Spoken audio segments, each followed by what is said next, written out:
Please take your seats. I will just make a short statement about the trip that I just came back from. But I'd like first to greet, pinuyat ko lahat ng ating mga kasama sa gobyerno. Andito si Vice President Inday Sara Duterte, and I'm going to put somebody on the spot here. Our Speaker Martin Romualdez, who is celebrating his birthday as of 12 midnight tonight.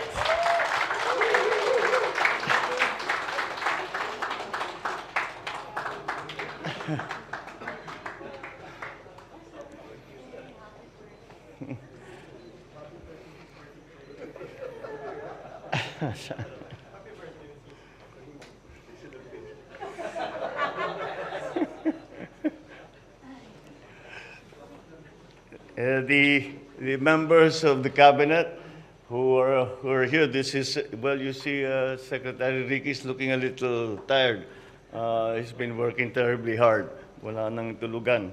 The members of the cabinet who are here, well, of course, Pasay District Representative Antonino Calixto, and Mayor Imelda Calixto Rubiano. I saw you. Okay, all right.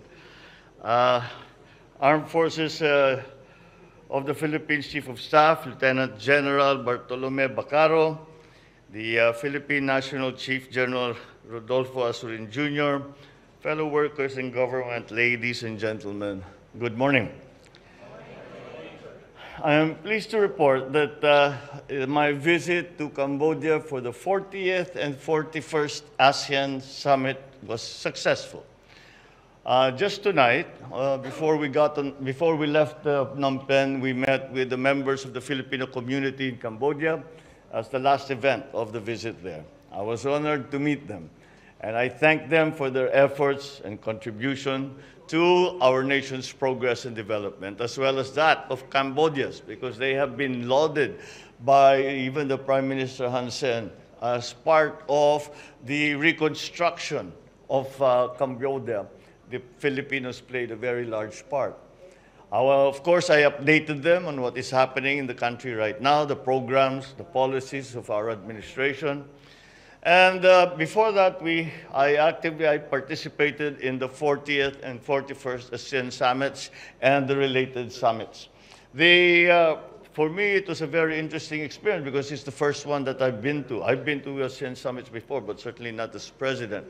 And it was I can see the value of having these summits because although there isn't a chance to sort of exchange views like possibly like we do, there is a very, very clear way of putting that it is an opportunity for all the member states and our dialogue partners. Meron tayong mga sa ASEAN may kinukuhang iba na kausap din na ibang bansa kahit nasa labas ng Asia.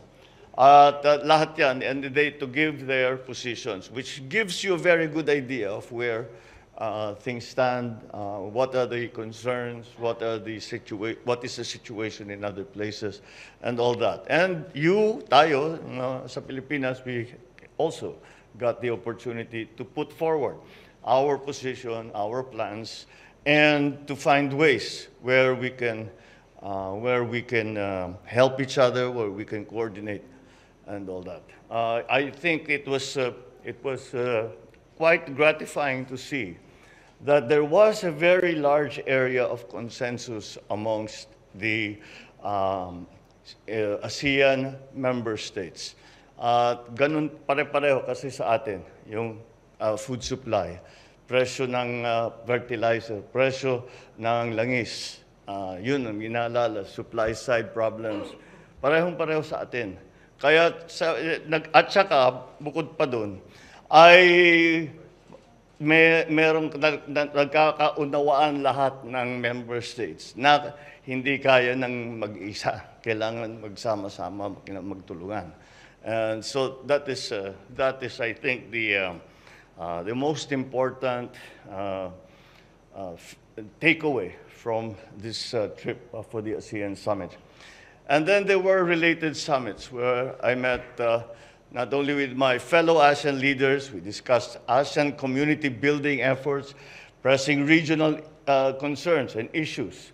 This included the situation in Myanmar, the developments in the South China Sea, the fighting in Ukraine, the application of Timor-Leste for ASEAN membership, amongst others. We also had summits with some of ASEAN's dialogue partners. The dialogue partners are ASEAN's partners who do not necessarily belong to Southeast Asia or even Asia, but we consult with them, like the United States, like Australia, like New Zealand, Canada even. So that these are who the dialogue partners are. And we had special sessions just for them.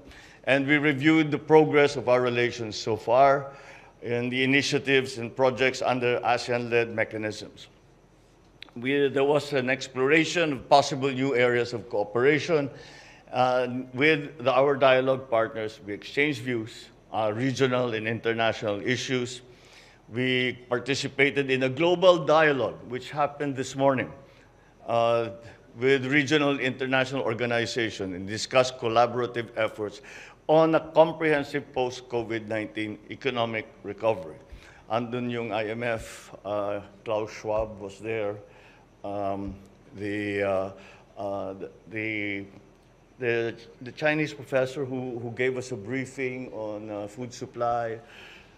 So it was really very, very instructive. And I'm happy to say that when I went up and spoke to this international, the World Bank was there, and I spoke to them. And it would seem that we thought in the same way that this is the direction that needs to be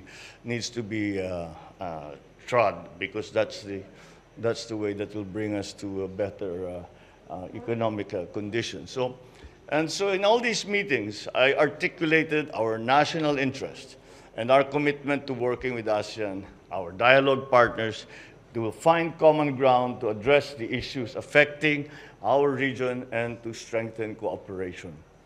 I had bilateral discussions with Cambodian Prime Minister Hun Sen. I congratulated him on Cambodia's successful chairmanship of ASEAN this year. I also had bilateral meetings with His Majesty the Sultan of Brunei, the President of the Republic of Korea, the Prime Minister of Vietnam, and earlier today, the Prime Minister of Canada. In these meetings, we discussed how we can deepen the cooperation in key areas, and we exchanged views on important regional and global issues once again. We also had a roundtable discussion, that was the first event, organized by the Department of Trade and Industry. And we are nurturing relationships. We talked about all kinds of subjects with these business leaders. They can open doors for our SMEs so that they can participate. Even SMEs can participate in the foreign market. I invited the business leaders to visit and have a look at what the opportunities that they might find in the Philippines, arising from the process of transforming the economy, given that it seems our direction for post-pandemic recovery is bearing fruit. Now I've jinxed it, haven't I? Our discussions touched on collaborations on specific sectors such as food processing, energy, housing, medical care, the manufacture of garments, bags, education, training.